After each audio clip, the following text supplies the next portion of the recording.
Oh, dude. Oh, my goodness. I'm going to tell you right now, I haven't been this hyped for a Naruto chapter, I think, since Naruto and Sasuke got their Sage Mode powers, or even when Guy Sensei went up against Madara.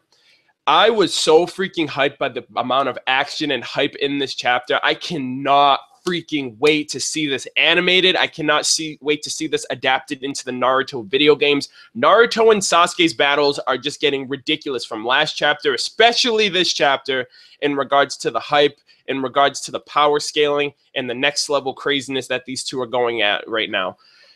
Oh my goodness. So starting right off of the ideals of Sasuke and Naruto, essentially, from the past episode of understanding where the other one's coming from, understanding that they both, their ideals are completely polar opposites, but at the same time, they're not going to falter. They're not going to waver. They want to go through what they have to go through for the sake of the shinobi world, for the future. And Sasuke pretty much gives us a little extra tidbits of why he feels the need to do this, of the sense that the Kages, the former Kages, they're all unified right now. They're all working together because of the common threat of Madara, of the Akatsuki, of Kaguya. But now that those threats have been taken care of, it's going to be slowly but surely, it's going to end up turning back into the old systematic format of all the Kages and all the nations having feuds with one another. And essentially the chaos and the spiraled control of hatred and all that stuff is just going to continue. And to some degree, I kind of understand where Sasuke is coming from, because that is true. These Kages were bickering back and forth during the start of this war, and it was only until they allied up and formed the Shinobi Alliance that they decided, hey, let's put aside our differences. You know what I mean? Like they literally were like, let's put aside our differences, deal with this, and then those side differences will come back into play afterwards. And I can understand where Sasuke is coming from, but to just bear the burden of everything after everything Itachi had said to him, and after everything that Itachi portrayed to Naruto of, no one can be that arrogant, no one can deal with all of the world's hatred and all of the world's grudges on themselves, because essentially become arrogant, and that's how you become Madara in essence. And Sasuke is really hell-bent at this point of bearing the world's burdens, bearing the world's grudges, and hiding behind the scenes, and essentially being world dictator, of always being around to always decide, hey, things are going to go my way, and if anyone has anything to say about it, I'll take care of them. So in terms of Sasuke, he's set in his ways. Like, he's confident, he is fixed, his ideals are concrete, and he's going through this no matter what. And it's because of that he has to kill Naruto, because that's an obstacle in his path, his best friend, his only hindrance, the only person that will be able to hold him back.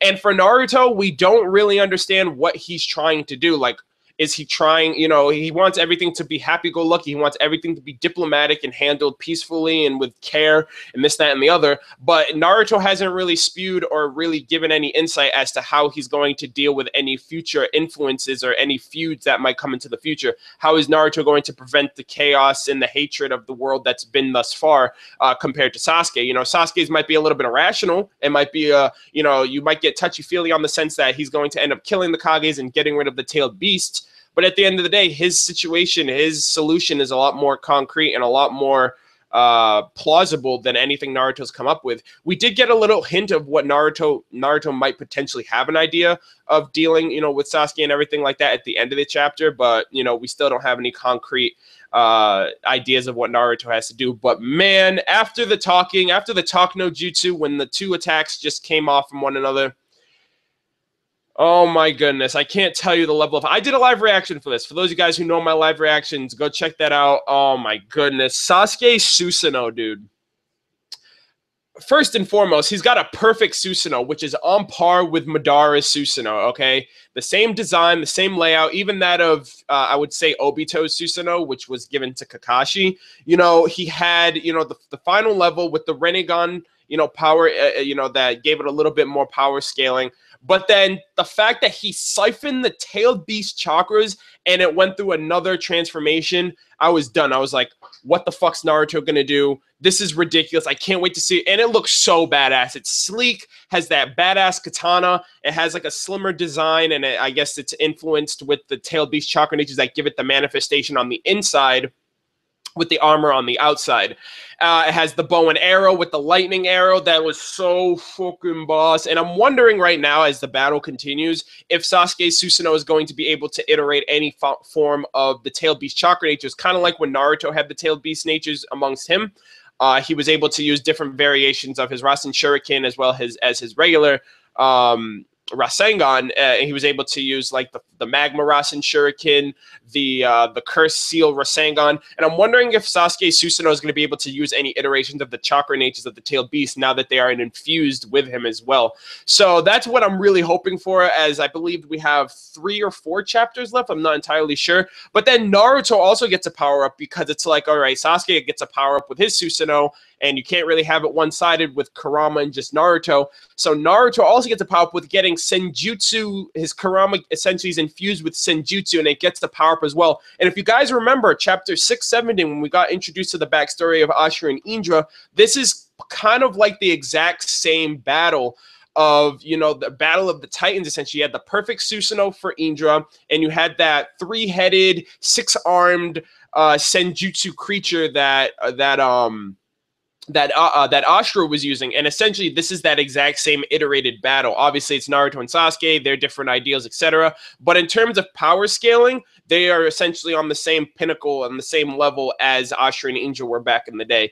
And like I said, you have Kurama, 3 heads, 6 arms. You know, Naruto used the Shadow Clone Jutsu, combined all 3 of them. And then what was even better than that was, you know, how like Sasuke's Susanoo, you know, got the Chidori, it got the lightning arrow and all that stuff. Naruto's, you know, Kurama got an upgrade as well. He was able to essentially use 3 Gotodamas. Like I said, he's Shadow Clone.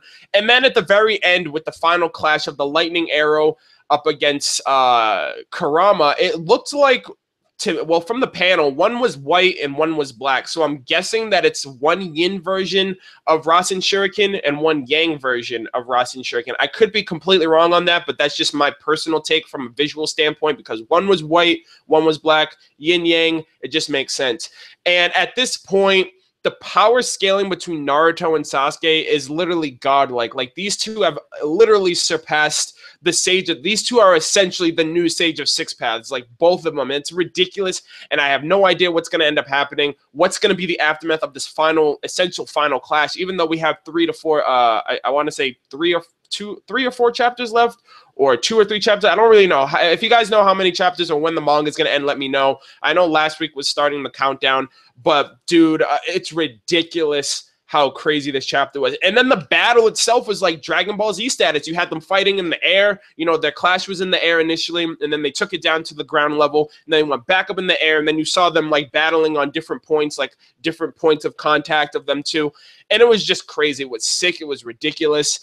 And the last bit of information, the last tidbit before the end of the chapter, was Naruto was pretty much telling Sasuke, when he was charging up the Rasen Shurikens, that he was ready to fight Sasuke. But he mentioned that he wanted to defeat him properly and not as he was now. I feel like at that point, because Sasuke did take note of that and he kind of reacted to some degree, I'm wondering if that's going to be essentially a segue into the last Naruto, the Naruto movie that comes out, if that in turn turns out to be canon, because you have Sasuke with the Rinnegan and you have Naruto with his wrapped up arm in the bandages, which I guess that means he's kind of sealing his Sage Mode powers. So I'm wondering if they're going to have like an official match in a few years, once they mature, once they hone their skills. But as of right now, these two are just getting crazy ass powers and just throwing them back at one another, trying to deal some damage or trying to get something out of the other. Oh my goodness. Chapter was fucking insane. Really wondering what's going to happen at this point, because after this, the clash is going to come to, you know, the next chapter is going to start off with the clash of the 2 great powers. I wonder if they're going to go into that limbo type of, that limbo type of phase like they did last chapter after their initial clash, get one last talk, and then finish things up, or how it's going to end up happening, if that whole battlefield just going to be wiped clean after these 2 fucking Titan-like powers just clash the way they did. But yeah, let me know what you guys thought about the chapter, what you guys liked about it. If you guys want to check out my live reaction, see how hype I was for it, I will leave that in the description down below. You can also check it out on my channel. For those of you guys who check out my reviews, live reactions, all that stuff, be sure to thumbs up. Like I said, leave me your thoughts on the chapter. How hyped were you? What do you guys think about it? Where you think it's going to be going? All that stuff in between. And be sure to subscribe if you haven't already. Thank you guys very much for checking out my video. And I will see you guys next week. Take care.